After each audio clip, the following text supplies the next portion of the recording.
नमस्कार दोस्तों, प्यारी ननद एक इमोशनल कहानी। दोस्तों, इस कहानी में बहुत अच्छी बात बताई गई है, खासकर लड़कियों के लिए। तो दोस्तों, कहानी अच्छी लगे तो लाइक करिएगा और चैनल पर पहली बार हो गए तो सब्सक्राइब करिएगा। चलिए कहानी शुरू करते हैं। दुनिया में हर इंसान की अहमियत है और हर एक इंसान की अपनी एक अलग सोच है। इस दुनिया में हर इंसान दुनिया की सोच बदलने की ताकत रखता है। आज की हमारी युवा पीढ़ी और परिवार के बीच कई मुद्दों पर अलग अलग सोच है। हमारी आज की कहानी इस सोच के एक पहलू को बयां करती है। आइए पढ़ते हैं और सुनते हैं। दोस्तों, यह कहानी एक शिखा नाम की लड़की का है। शिखा परिवार की लाडली बिटिया या फिर यूँ कहें कि परिवार की आन बान और जान। जब घर में होती तो ऐसा लगता मानो घर में आसमान टूट पड़ा हो। घर में इधर उधर धमा चौकड़ी करना और खूब सारी बातें करना उसके पसंदीदा कामों में से एक था। शिखा के दादाजी शिखा को बहुत प्यार करते थे, लेकिन आजकल उन्हें शिखा की एक चिंता और खाए जा रही थी, और वो थी शिखा की शादी की चिंता। बस दादाजी अब हर परिवार में शिखा का ससुराल ढूंढते, लेकिन शिखा को शादी नाम से ही इतनी चिढ़ थी कि वह शादी का नाम सुनते ही वह गुस्सा होकर मुंह फुलाकर दूसरे कमरे में बैठ जाती। खैर, थोड़ी देर बाद उसका गुस्सा खुद ब खुद उतर जाता और वो वापस अपनी धमाल चौकड़ी में व्यस्त हो जाती। काफ़ी खोजबीन के बाद भी शिखा के दादाजी को कोई ऐसा परिवार नज़र नहीं आया जहां वे अपनी लाडली पोती की शादी कर सके। इसलिए उन्होंने अपने बचपन के दोस्त से इस बारे में राय लेने का निश्चय किया। बस फिर क्या था, वे अपने दोस्त राय बहादुर से मिलने बरेली की ओर निकल पड़े। अगले दिन जब वह बरेली पहुंचे तो राय बहादुर ने स्टेशन पर ही उनके लिए गाड़ी भेज दी थी। 10 साल बाद अपने बचपन के दोस्त से मिलने के लिए वे भी बड़े उतावले थे। गाड़ी धीरे धीरे राय बहादुर के घर की ओर बढ़ी। बड़ा सा बंगलों के आगे बगीचा, गाड़ियों और नौकर चाकर देख दादाजी का मन खुशी से भर गया। इन 10 सालों में राय बहादुर ने कितनी तरक्की कर ली है। नहीं तो 10 साल पहले राय बहादुर के पास था ही क्या। बस यही सब सोचते सोचते शिखा के दादाजी अपने दोस्त के बंगलों पहुंच ही गए। गाड़ी की हॉर्न की आवाज़ के साथ ही राय बहादुर घर के बाहर अपने दोस्त के स्वागत के लिए आ गए थे। अपने दोस्त को गले लगाकर वे दादाजी को अंदर ले गए। घर अंदर से भी काफ़ी शानदार था। अपने दोस्त की संपन्नता को देखकर शिखा के दादाजी भी फूले नहीं समाये। चाय नाश्ता के बाद राय बहादुर ने उनके खास दोस्त से आने का कोई खास कारण पूछा। दादाजी ने पोती की शादी के लिए एक अच्छा सा परिवार ढूंढने का काम सौंपते हुए पोती का फोटो राय बहादुर के हाथ में सौंप दिया। राय बहादुर भी अपने बेटे विक्रम के लिए एक योग्य कन्या की तलाश में थे। तीखे नए नक्श चेहरे पर तेज और एक बार में ही किसी को पसंद आने वाली शिखा बिटिया की फोटो में देखकर ही उन्होंने शिखा को अपने घर की बहू बनाने का फैसला कर लिया। राय बहादुर इतना सोच ही रहे थे कि इतने में उनका बेटा विक्रम आ गया। विक्रम ने दादाजी के पैर छुए और हालचाल पूछने के बाद ऑफिस की ओर निकल गया।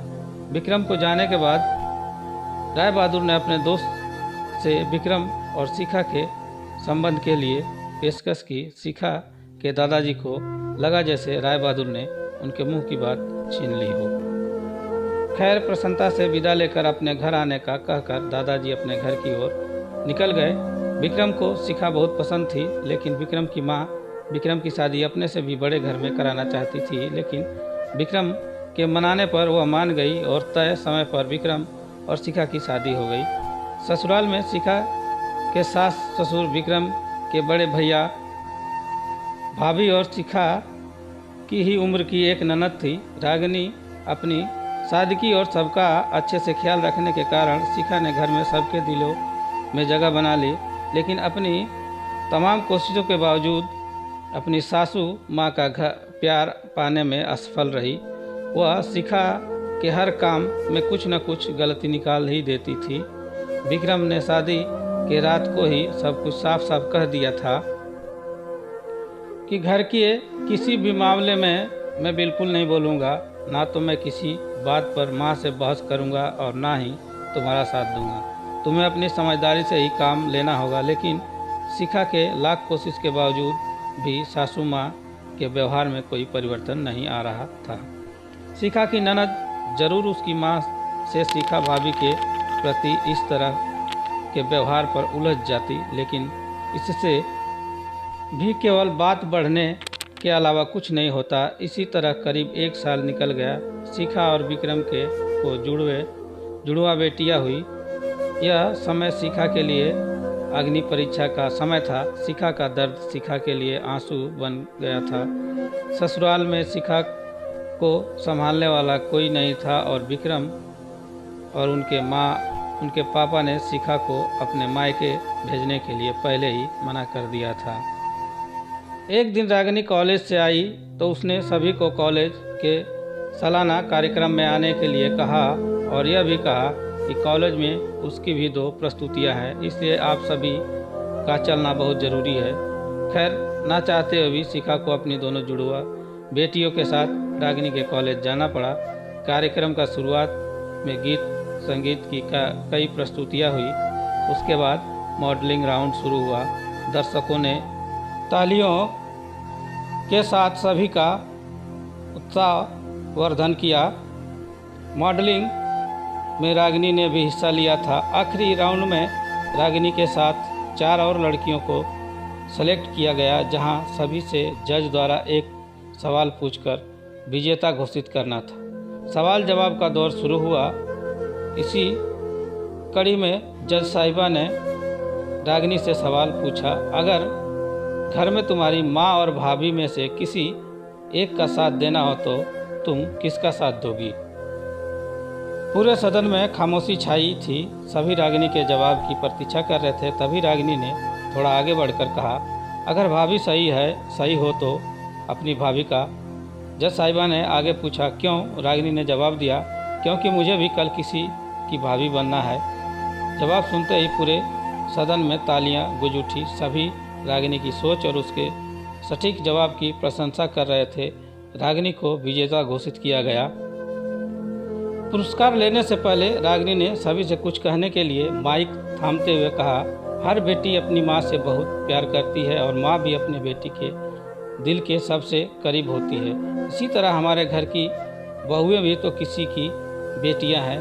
आज हम किसी की बेटियां हैं, कल से किसी की भाभियां और बहू बनेंगी।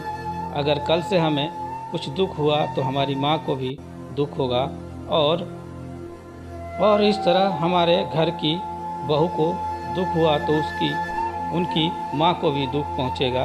और इस दुनिया में किसी भी इंसान को किसी की भी माँ को दुख पहुँचाने का कोई हक नहीं।